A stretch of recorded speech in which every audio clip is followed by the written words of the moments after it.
मसीह जी के पवित्र नाम में आप सब सुनने वालों को हमारी ओर से जय मसीह की।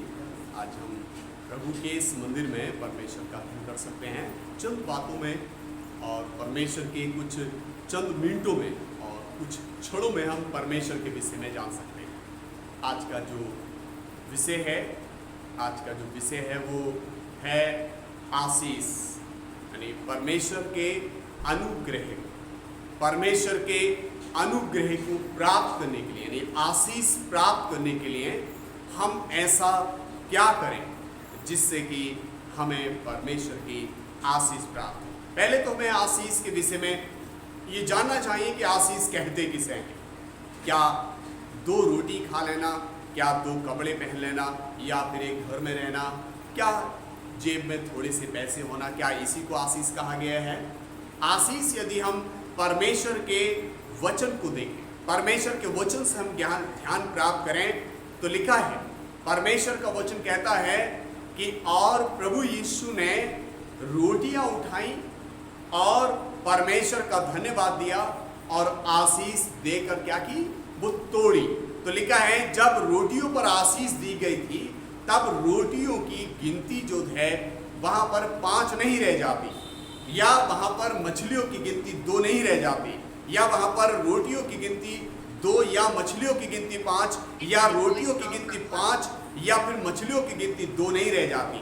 बल्कि परमेश्वर का वचन हमें ये बताता है, परमेश्वर का वचन ये बताता है कि और रोटी और मछलियों की गिनती वहां पर बदल जाती है। यानी परमेश्वर हर चीज को जिस पर आशीष देता है वो उसे बढ़ा देता है। क्या आज हम इस पृथ्वी पर बढ़ना चाहते हैं? यदि हम पृथ्वी पर बढ़ना चाहते हैं तो अजीज साथियों, उसके लिए हम पर और हमारे काम पर, हमारे कारोबार पर, हमारे घर पर, हमारे जमीन पर, हमारे घर के पशुओं पर परमेश्वर की आशीष का होना अनिवार्य है। यदि परमेश्वर के अनुग्रह को प्राप्त करने की हम बातचीत करें तो हम सीखें इस बात से कि ऐसा क्या किया जाए। धनी आदमी, एक धार्मिक गुरु भी यीशु मसीह के पास आकर यही बात पूछते थे कि मैं ऐसा क्या करूं जिससे कि अनंत जीवन को प्राप्त करूं, क्या किया जाए ऐसा। परमेश्वर का वचन ये बताता है कि जब आहाब राजा रामोत नगर को अपने कब्जे में नहीं कर पा रहा था तो उसने वहां के लोगों से, कुछ मुखिया लोगों से सलाह ली और उनसे जानकारी प्राप्त की कि ऐसा क्या किया जाए जिससे कि हम रामोत नगर को अपने बस में कर लें। अजीजों, परमेश्वर वो परमेश्वर है जो अजीज साथियों असंभव को भी संभव बना सकता है। परमेश्वर वो परमेश्वर है जो कार्य मनुष्य से ना हो सके वो कार्य हमारा परमेश्वर कर देता है। लेकिन उसके लिए ऐसा क्या किया जाए जिससे कि हमें हमारे काम पर, हमारे घर पर, हमारे परिवार पर परमेश्वर का अनुग्रह अर्थात परमेश्वर की दया या फिर परमेश्वर की आशीष पाई जाए। उसके लिए ऐसा क्या किया जाए? अजीजों, इसके लिए हम परमेश्वर के दास याकूब के कुछ इतिहास को देखेंगे।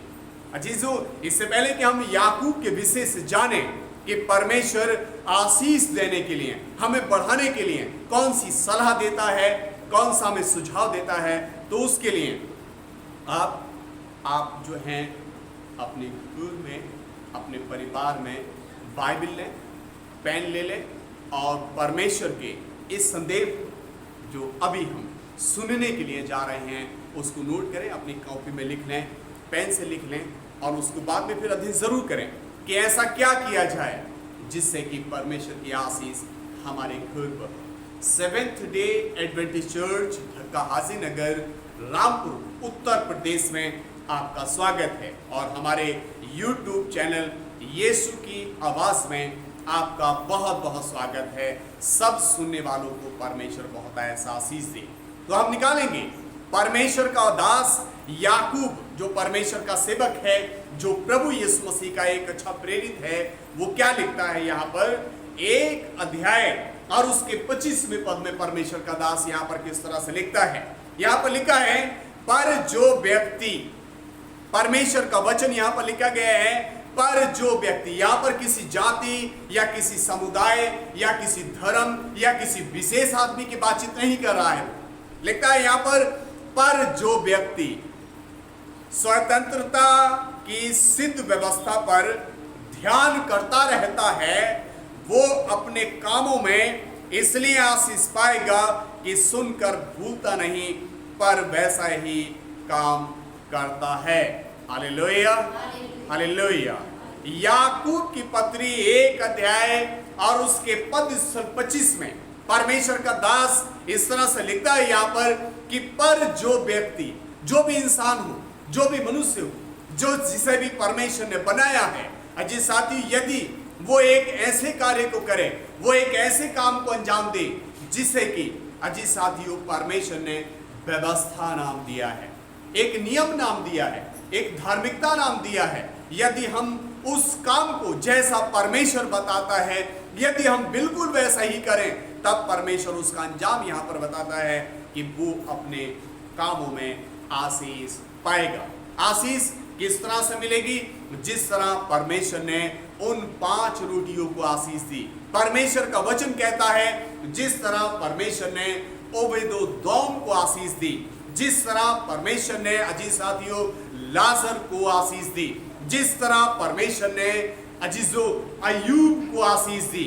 आइए परमेश्वर हमें, हमारे परिवार को, हमारे घर को, हमारे व्यापार को आशीष दे। उसके लिए अजी साथियों हमारे लिए बेहद जरूरी है कि हम परमेश्वर की व्यवस्था अर्थात परमेश्वर की नियमावली, जो परमेश्वर ने नियम हमारे लिए ठहराए हैं, उसके अनुसार हम जीवन को चलाएं। परमेश्वर आपको बहुत ऐसा आशीष देगा। ऐसे ही और आशीष वचन जानने के लिए आप हमारे YouTube चैनल यीशु की आवाज़ से जुड़ें और अधिक से अधिक परमेश्वर के इन वचनों को जानें और पहचानें। परमेश्वर आप सबको आशीष दे। आमीन।